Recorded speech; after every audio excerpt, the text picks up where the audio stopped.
al-muallifu rahimallahu ta'ala wa nafa'ana bi ulumihi fi daraini amin. Telah berkata pengarang kitab, adapun adab yang keenam, yaitu sunnah membanyakkan sedekah pada hari Jumat itu terlebih daripada hari yang lain. Atau jangan disunyikan sedekah di dalam hari Jumat dan malamnya itu daripada sedekah, dan jikalau sedikit sekalipun sekira-kira puasanya, karena pahala sedekah pada hari Jumat berganda-ganda lebih daripada segala hari yang lain daripada hari Jumat itu. Tetapi makruh memberi sedekah kepada orang yang meminta pada ketika waktu khatib membaca khutbah. Dan kata Sayyiduna Abdullah ibnu Mas'ud, idza sa'ala ar-rajulu fil masjidi faqad istahaqqa an la yu'ta, wa idza sa'ala 'anal qur'ani fala tu'tihi. Artinya, apabila meminta seseorang laki-laki di dalam masjid, maka sesungguhnya yang mustahak, yakni yang sebenarnya itu dua, jangan diberi. Dan apabila meminta ia atas orang yang membaca Quran, maka yaitu jangan diberi, akan dia kah. Ya, berarti halaman 88 lah. Halaman 88, baris yang ke-put dari miu, tarwa leput yang ke-6. Kah? Jadi hal-hal yang harus kita lakukan untuk merompok pahala yang raya di urus Jumat, di antara yang lain yang kali kita baca adalah banyak-banyak memberi sedekah. Memberi sedekah di hari Jumat itu hukumnya sunnah. Dan bagi barang segala yang nanjuk sedekah ba'ura Jumat, pahala yang akan Allah juk kepada urian melebihi dari pahala sedekah ba'ura yang lain. Maka jamaah dari rahmatillah Allah, dari sekian hal yang sunnah yang ada kita baca, baik kita minta tempat but ba'ura Jumat, istighfar ba'ura Jumat, bela baca ayat, baca qul huwallahu ahad ba'ura Jumat, kemudian zikir baik dua cid ba'ura Jumat. Di antara yang lain yang harus kita puput ba'ura Jumat adalah beri sedekah, walaupun sedikit, secuil ataupun semampu yang kita yud beri sedekah. Sedekah itu bukan pada ukuran banyaknya, tapi kepada keikhlasannya. Untuk pudi kita beri sedekah serta berbayar, tapi hanya ikhlas. Jadi lebih jerok tak putu bit peng di kita yang tiplo berbayar, namun ikhlas karena Allah. Hanya nunggu. Cuman, nak pelajaran betul. Apabila nak urung laki-laki ba'ura Jumat tengah khutbah, khatib tengah khutbah, maka makruh beri sedekah ba'urunnya. Hanya boleh. Jadi sunnah sedekahnya mulai dari terbit fajar dan terus sebelum khutbah. Kemudian kita sembahyang Jumat, barulah sunnah kita beri sedekah.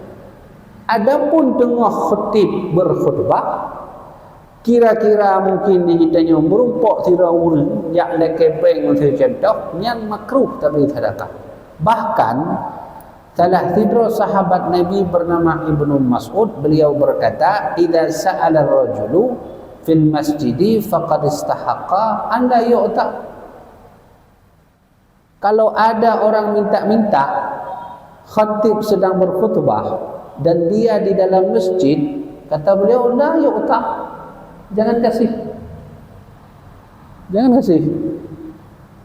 Kemudian wa idza sala 'alal Qur'an fala ta'tuhu, dan apabila ada orang juga meminta-minta atas nama Quran, jangan juga kamu kasih. Kapan dikasih? Nanti setelah solat Jumat selesai. Ya. Kak, man kadang-kadang orang tanya, pekan hajat tajuk tengok? Pekan. Sebab dalam hukum fikih mazhab Syafi'i, kita yang mustautin atau bahasa lain orang asli kampung yang berpeluh dronyan, dalam mazhab fikih Syafi'i wajib mendengar khutbah.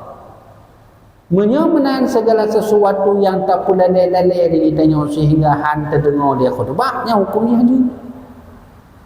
Tajuk peng kepada hero orang yang kan payah tak dengar bahasa abangnya bang tajuk lempengnya wadah tak dengar lagi yang kahana fokus dia tak dengar khutbah. Hati-hati dengku. Di antara apa belah dua orang yang asli, mereka tak pegah laju nyom masjid dan nyom masjid Lamtih. Orang asli Lamtih yang berpeluh ronyan wajib dan dengar khutbah. Menyebut peluhnya na yang lalai hana dengar khutbah bisa jadi batal semua Jumatnya, hana sah Jumat. Ya, nyen panjang aku penjelasan terkait tentang peluh ronyan. Ya kan? Kadang kan lun sabil ulang-ulang. Bahkan sebab kan hai menung. Gidanya tajak khutbah, gidanya tajak ceramah. Kadang-kadang dah ceramahnya ramai cik orang tanya, pekan di Aceh nap yang ada lahu padain hana. Hai padain nak cik lagi di Banten nak juga. Karena dalam mazhab Syafi'i 40 orang itu wajib dia itu orang asli, orang faham syarat Jumat, orang faham rukun Jumat, orang yang dengar khutbah Jumat. Kenapa harus 40? Itu berdalil kepada satu dalil As-Sa'ad bin Zurarah. Nah, nanti tengok As-Sa'ad bin Zurarah. As-Sa'ad bin Zurarah itu sebelum Nabi sampai ke Madinah, beliau itu sudah mendirikan Jumat. Dan beliau 40 orang. Jadi sebelum Nabi turun Madinah, salah satu sahabat yang akan berkudang sembahyang Jumat di Madinah, yaitu As-Sa'ad bin Zurarah. Dan As-Sa'ad bin Zurarah itu selalu mengajak 40 orang. Sehingga nanti waktu Nabi sampai ke Madinah, Nabi mensahkan itu. Nah, salah satu hadis statusnya Hasan, Nabi mengatakan bahawa kita solat kalau di bawah 40, itu jangan dirikan solat, cari terus 40. Tapi yang banyak nubek dah ceritain karena yang bab fikih, ya. Yang jelas bahawa ketika nak urang laki sedekah ba'danya ba'ura Jumat tengah khutbah, nyambil juga. Ya, senang ya. Kan aku. Ya, nak ulasan. Kemudian dan setengah kata ulama makruh memberi sedekah kepada orang yang melangkah-langkah akan orang di dalam masjid, melainkan jika orang yang meminta di dalam masjid itu berdiri atau duduk pada tempat padahal bukan waktu khatib membaca khutbah, maka yaitu tiada makruh memberi sedekah akan orang itu. Nah, kadang-kadang nunggu orang-orang kan tengok kan kadang duduk dalam sebuah saf. Nah, orang yang melangkah-langkahi tengok. Kan makanya sunnah dia tengok baik tak melangkahi nyom mesti saf. Nyom kaki tengok. Maka kita yang muhut dah lewat musuh kita yang muhut tajak belakangnya payah tak ada izin ni lagi baik tak melangkahi lagi nya tak langkahi lagi nya hukum ni bisa jadi makruh, bahkan ulama mengatakan nak boleh orang yang lagi yang rupa laki peng bagi dia nya baik jauh mana juga baik jauh. Jadi kan tajuk macam bak orang laki peng atau laki sedekah tengah khutbah Jumat. Dalam model lainnya, orang yang kain-kain yang melangkah akigap model lewat laju menanya baik cik peng. Karena yang enggaknya karena pupuk sebuah hal yang dibenci oleh Allah. Baik juga. Man tengah nak khutbah nak baik cik walaupun tengah nak khutbah. Ana bujuk. Ya, bang. Dia ana tegur, cuma kita yang tak tegur tu. Karena kita yang ladah orang yang kan. Dan kalau saudara kita yang puput salah, anak tertegur, yang but salah saudara kita yang tak put salah lah orang lain. Baik mana?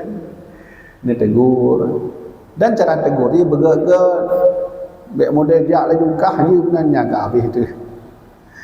Dia bergah je bang. Kamu selama but-but hanya dia melangkah-langkah kaki-kaki kau. Benarlah, ya kan.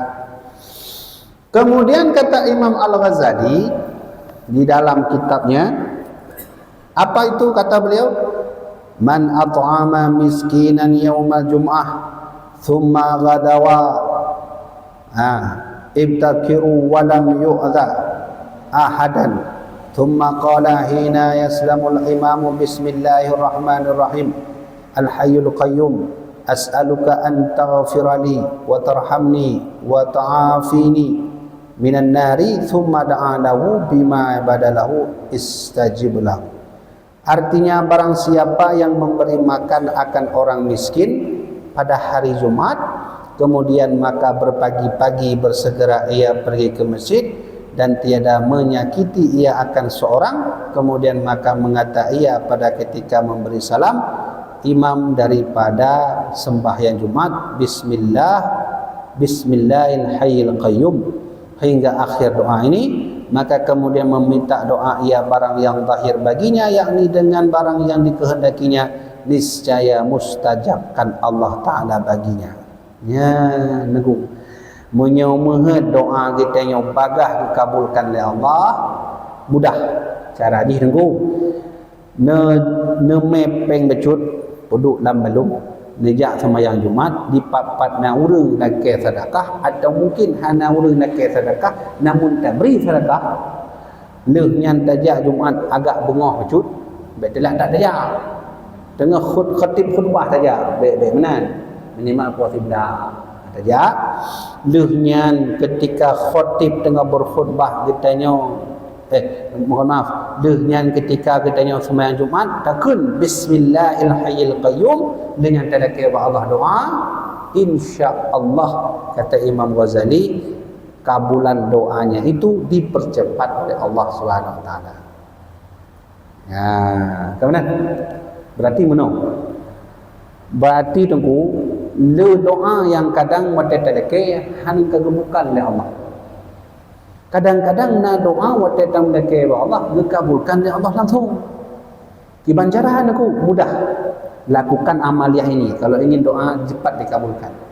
Pergi agak pagi Jumat, bawa duit sedikit sedekah untuk masjid boleh, untuk orang yang perlu boleh, orang yang minta-minta. Kemudian waktu sembahyang Jumat ucapkan kalimat bismillahil hayyil qayyum, lalu berdoa ya Allah nabri ilun lagi ni macam-macam, insya-Allah Allah mempercepat kabulan doa. Dan segala doa yang dilakukan hana lain doa yang mencakup seluruh doa. Rabbana atina fid dunya hasanah wa fil akhirati hasanah wa qina adzabannar. Yang doa sapu jagat. Doa sapu jagatnya doa yang kita minta semua itu berkumpul semua di situ. Dan RTJP hayutan itu. Rabbana atina fid dunya hasanah, ya Allah berikanlah kepadaku apa yang ada di dunia ini menjadi baik bagiku. Mobil baik Allah kasih, rumah yang Allah kasih baik, anak yang Allah kasih baik, mendung juga. Wa fil akhirati hasanah, dan berikanlah sesuatu nanti di akhirat kepadaku ya Allah dalam keadaan yang baik.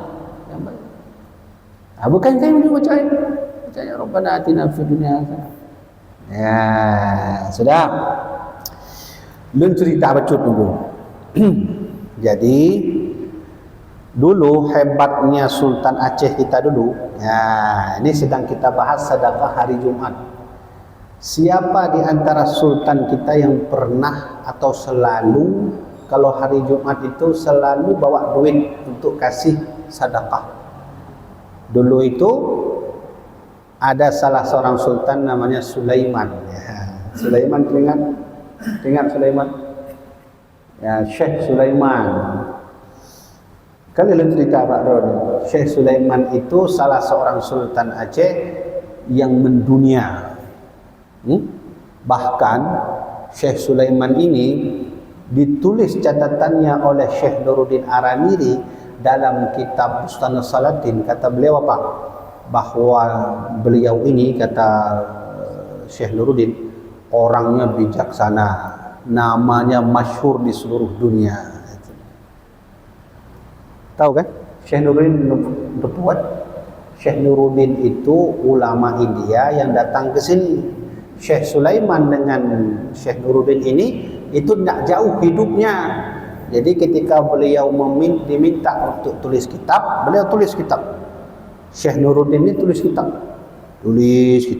Nama kitabnya Bustanus Salatin. Yang keenamnya yang dipakai oleh Bu Eliza untuk membuat taman Bustanus Salatin.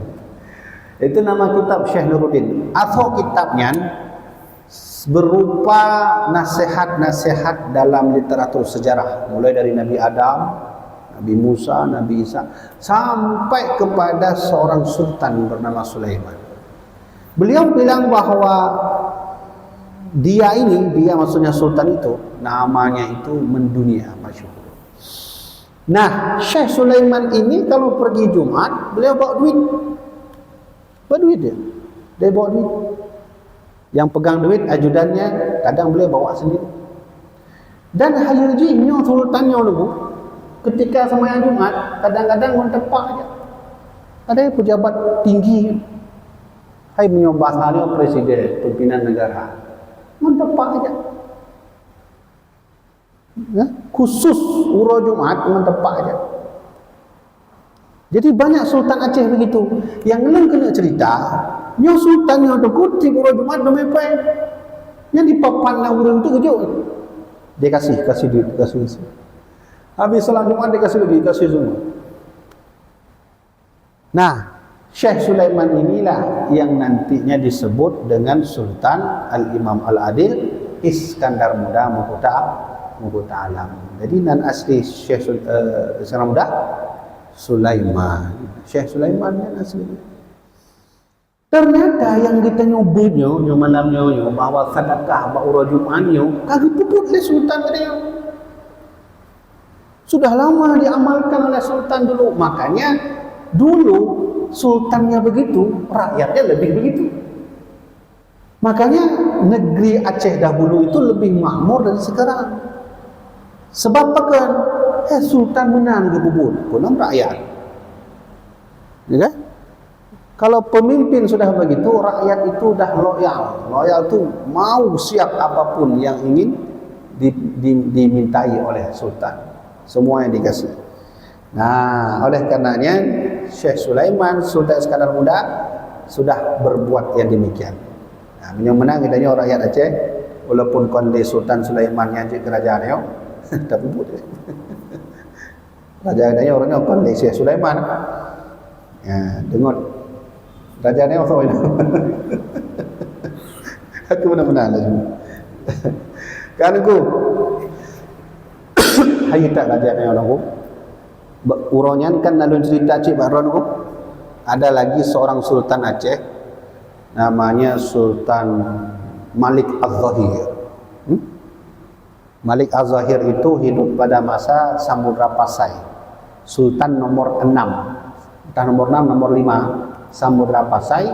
Yang Samudra Pasai dengan kerajaan Aceh Darussalam itu jauh. Samudra Pasai ini itu hidup di era abad ke-13. Sedangkan Iskandar Muda hidup abad ke-17. Berarti jauh. Nah, dulu ada orang Maroko. Orang Maroko, dia buat perjalanan seperti Marco Polo, menjelajahi dunia. Namanya Imam Ibnu Battutah Al-Maghribi. Ya, namanya itu. Dia keliling mulai dari Mekah sampai ke India, dari India nanti sampai ke Cina, dari Cina turun ke Aceh. Saat sampai ke Aceh, beliau tulis dalam catatan beliau itu, saya bertemu dengan sultan yang sangat arif Aceh yang enggak pernah saya temukan tempat lain. Kata beliau, masyian 'alal aqdami. Beliau ini kalau pergi Jumat tidak pernah naik kendaraan, selalu jalan kaki. Yang tersebut lainnya Sultan Imam Ibnu Battutah mengatakan Sultan Malik Az-Zahir dari kerajaan Pasai Jalan pergi Jumat, jalan kaki. Hai berumur kena puji dari istana kena Jumat, hai gejak dalam apa. Dan menyukat teruk sultannya ubat dalam masjid, masyarakat hai depu dengan sultan. Sebab pakaian dia lagi biasa tu. Pakai baju putih, peci biasa, lagi biasa. Lagi sama-sama orang rakyat juga. Nah, itu hebatnya sultan tu. Kalau ingin baca-baca riwayat tentang kedatangan Imam Ibnu Battutah ke Aceh, belilah kitab atau buku namanya Kitabur Rihlah. Kitabur Rihlah itu perjalanan 25 tahun sang Imam Ibnu Battutah ke seluruh dunia. Ditanya mana tokoh ahli geografi dan geologi. Namanya Imam Ibnu Battutah. Jadi pernah bakna saya ambil nak pegah Marco Polo Solo. Marco Polo wak Kristen yang tu pun dah pernah nan. Kita tanya layak hayu lau Imam Ibnu Battutah. Baik. Alhamdulillah raja-raja kita dulu soleh saleh. Raja sekarang jawablah sendirilah, jawab sendiri aja. Yang ketujuh, bahwasanya sesungguhnya engkau jadi hari Jumat itu akan hari bagi akhirmu, akhirmu, maka jangan engkau masyghul pada hari itu dengan pekerjaan dunia dan banyakkan olehmu di dalam hari itu mengerjakan aurat, yakni mengerjakan ibadah yang telah ditentukan oleh masyayikh yang datang daripada hadis Nabi sallallahu alaihi wasallam. Kata Imam Ghazali, kalau bisa hari Jumat itu dikecilkan aktivitas dunia. Jangan terlalu banyak. Walaupun kita kerja di dinas, mungkin di kantor dinas, cobalah semua teman-teman yang ada di kantor itu hari Jumat buat pengajian kah, kan?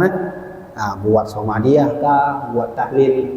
Sebab kenapa di hari Jumat itu kita buat seperti mana pesan Imam Ghazali? Hari Jumat itu mulai terbit matahari sampai tenggelam, itu rahmat Allah sedang turun. Jadi sia-sia namu sebab 3 takuput amaliyah soleh pada Jumat melipat-lipat ganda Allah juga pahala bak orang lain daripada orang lain. Nah, jadi kecilkan aktivitas dunia. Lagi pertemuan yang orangnya, kan? Dari pagi sampai siang banyak solat. Setelah Jumat sampai sore cari pengajian. Dengan dari sore terus pada maghrib sering baca subhanallah dan istighfar. Subhanallah. Astagfirullahaladzim. Ya. Boleh baca. Ya, kan? Hai menau dan kau punya hana tak pupuk lagi yang baca tau. Ni tanya le dosa. Kadang hana dosa bak lisan, dosa bak mata. Kam perhelai menau lam zuro na di kitanya hana terpuput dosa lam zuro mulai dari bodoh dan tak dong kira-kira tak jamin bahawa kitanya hana terpuput dosa. Hana musuh di kitanya kita jaga mata, kita jaga lisan, kita jaga giung mati ini kan payah sih no? Yang sabi fudon ke kau yang nak pegah haji uji, baik totong uji, yang macam tu uji, hanya kafir. Ya. Maka Allah tu Maha Rahman, Allah selalu bilang, ya, innakum tukhti'una bilaili wan nahar. Saya tahu kalian itu berbuat salah selalu siang dan malam, kata Allah. Wa ana aghfiru dzunuba jami'a. Saya ini Tuhan yang memberi pengampunan semua dosa. Allah perintahkan fastaghfiruni yaghfir lakum. Kalau begitu terus minta ampun kepada aku, maka aku beri ampunan. Ya. Dan juga buat lagi ampunan orang Jumat. Jadi ada hadis Nabi bunyinya begini. Ya, hadis Nabi ini. Dan makruh musafir pada malam Jumat itu faqad ruya ana min safirin lailatul jum'ati da'a alaihi malkahu. Artinya maka sesungguhnya telah diriwayatkan oleh ulama akan hadis, barang siapa musafir pada malam Jumat itu niscaya mendoakan atasnya dengan dapat kejahatan oleh malaikat yang pada malam itu.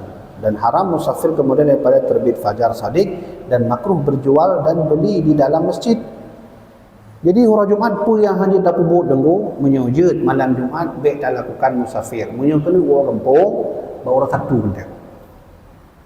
Orang satu. Mana orang malam Jumaat je denggu menyujud baik. Mana lu pubut aja je. Hai je. Mentah kenapa orang kan tak? Tapi lebih baik sebab malam Jumaat malam yang menyujud tak sibuk draw dengan Allah. Namanya dalam musafir kan hanya mungkin tak sibuk. Ya. Kemudian lehnya jangan jual beli di dalam masjid. Jangan jual beli. Walaupun hanya barang dalam masjid tapi transaksi yang ada lumayan nanti dalam cekak dengan tiban aja deh habis motor tu dalam masjid. Baik benar aku. Masjid tepi dah jahat. Hai du ini dua je ci. Baik. Ya. Apalagi kemudian janganlah juga kita itu bermusafir terbit fajar sadiq lil subuh. Bak malam Jumaat tak lakukan musafir makruh. Bak lil subuh Jumaat tak lakukan musafir menjadi baik. Nah, sebabnya rahmat Allah sedang turun. Jadi ambil sebanyak-banyaknya. Nah, lanjut yang baca tegan.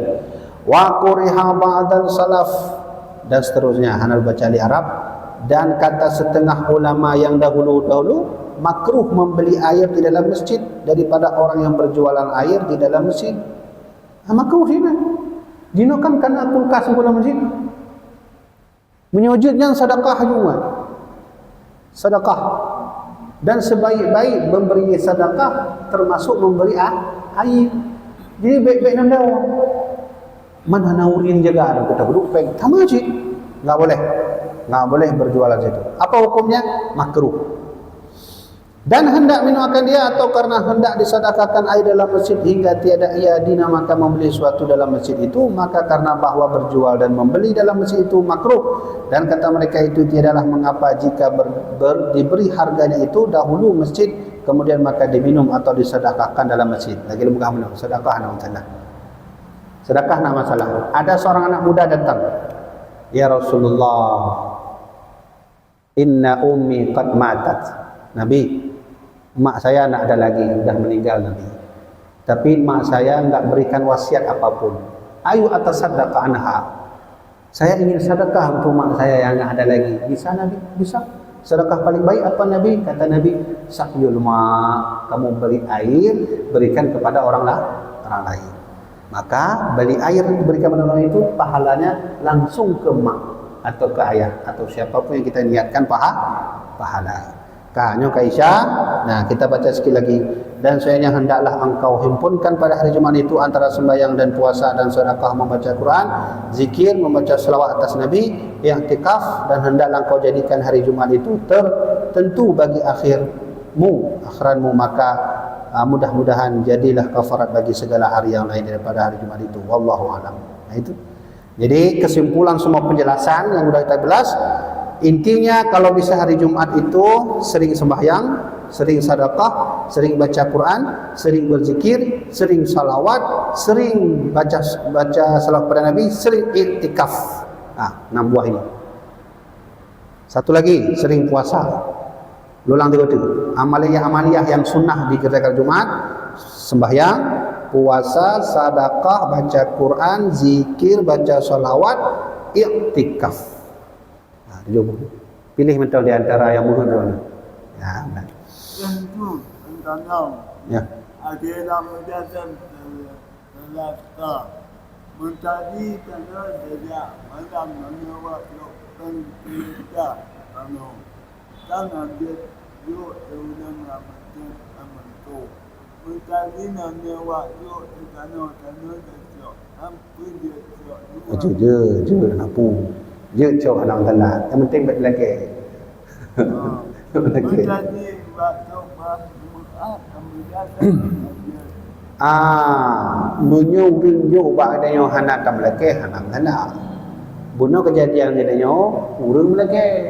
Dia ada je. Hanya baik. Ada duduk. Ngejak dari urang. Duduk you pengen belum. Kenapa? Antuk dia laki dah. Dia laki dah. Yang apa? Jadi laki mahfritat nyotrok kuno oleh penjelasan yang malamnya. Insya-Allah bab minggu akan datang akan tanya bahas bab terbarunya kami mendung. Kita akan bahas syarat sah Jumat di minggu yang akan datang. Demikianlah pengajian malam ini. Wallahu a'lam bissawab.